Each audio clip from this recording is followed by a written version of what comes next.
వనమాడి వెంకటేశ్వర అనే నేను శాసనసభ్యుడిగా ఎన్నికైనందున శాసనం ద్వారా నిర్మితమైన భారత రాజ్యాంగం పట్ల నిజమైన విశ్వాసం విధేయత చూపుతానని, భారతదేశ సార్వభౌమాధికారాన్ని సమగ్రతను కాపాడుతానని నేను స్వీకరించబోయే కర్తవ్యాన్ని శ్రద్ధాశక్తులతో నిర్వహిస్తానని దైవసాక్షిగా ప్రమాణం చేస్తున్నాను.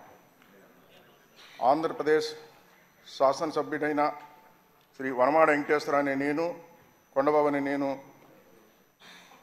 శాసనసభ నియమావళి కట్టుబడి ఉంటానని, వాటిని అనుసరిస్తానని, సభా మర్యాదలను పాటిస్తానని, సాంప్రదాయాలను గౌరవిస్తానని దైవసాక్షిగా ప్రమాణం చేస్తున్నాను.